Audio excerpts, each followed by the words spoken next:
decade from genetics than a century of digging up bones. A whole new frontier has opened up.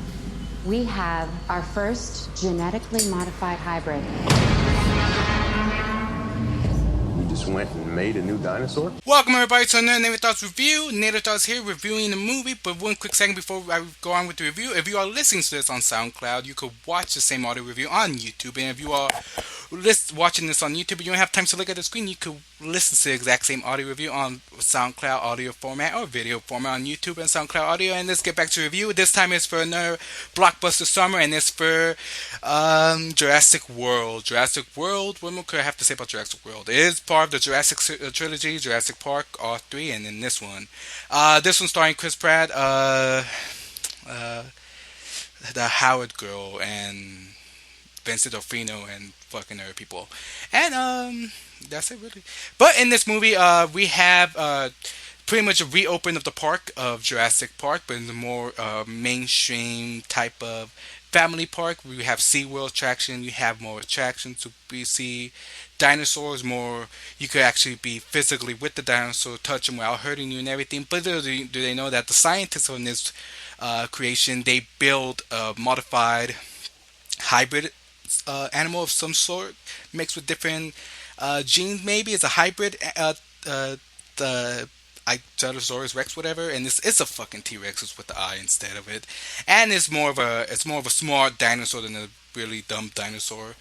Pretty much this really smart dinosaur just finds a way to break out and wants to wreak havoc and destroy everybody. He wants to be the only one mankind. Then you have people talking to half of this movie really serious and want to say something funny, but it's not really fucking funny. That's all I really have to say. But in this movie, as you go through the story is really dull in this movie. It's really boring. It really lacks a lot. It's really, I mean, it's one of those movies where I feel like you're going to have certain characters you're going to hate, certain characters you're going to like, and certain characters you're going to be like a place of the movie. A really predictable story, by the way, also. A lot of people dislike the main girl, I believe is a Rachel Howard. And Chris Pratt, a lot of people, the person just thought Chris Pratt was just there. He could have been easily replaceable by anybody else.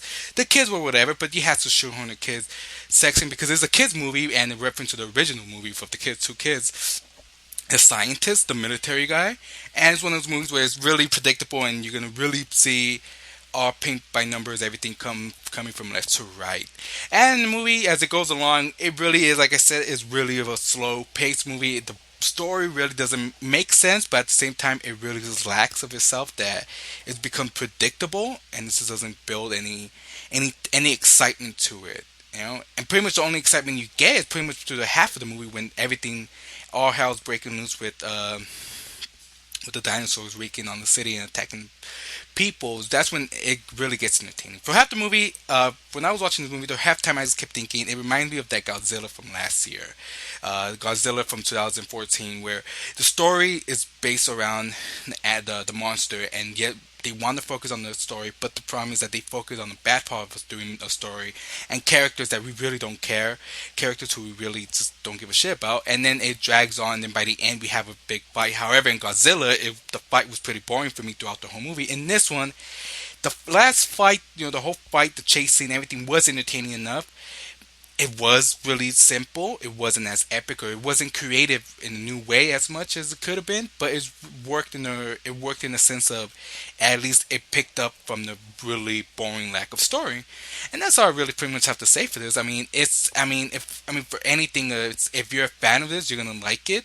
If you're not, I think you might enjoy it. If I have to rank it from all three movies, all the four ones, I would have to say probably this one is right up there with Jurassic Park 3, which I think is as bad as they say, but it is entertaining in that level.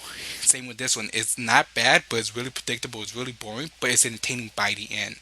And the first one still stands out, and I believe the second one is the worst. It's the most boringest one. Pretty much it gets the elements from the 2 and 3 and mixes it up into the movie, which is throwing references of the original. You just can't surpass the original in this one because of the story that is the whole story, and it was well paced. This one is just really paced really slow. They could pick it up a little bit more. But pretty much, if I have to say, I might have to get 2 reviews. If you're a fan, you're gonna fucking love. You're gonna eat the shit out of it, obviously. If I have to say, if you're just a mainstream person who just want to see the movie just to see it, I would say probably just As a whole review, I'm just gonna say it's entertaining at best. It's entertaining by the end. The beginning, into the beginning, middle, second act, first acts are really slow. It takes a while to build up.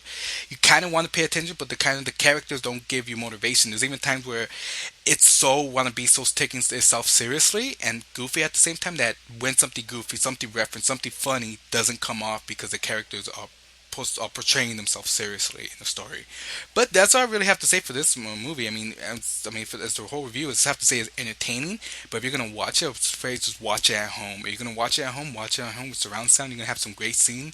You could probably just fast forward to the whole beginning and just go to the end, and you're gonna have a blast of a movie. But that's all I really have to say for Jurassic World. Go check out my reviews. If you like Jurassic Park trilogy movie, go check out Jurassic World. If not, then just stay the fuck home and watch it at your house. Go buy the trilogy, like watch the ones that you like, and go check out my reviews. And that's all I have to say. Bye, everybody.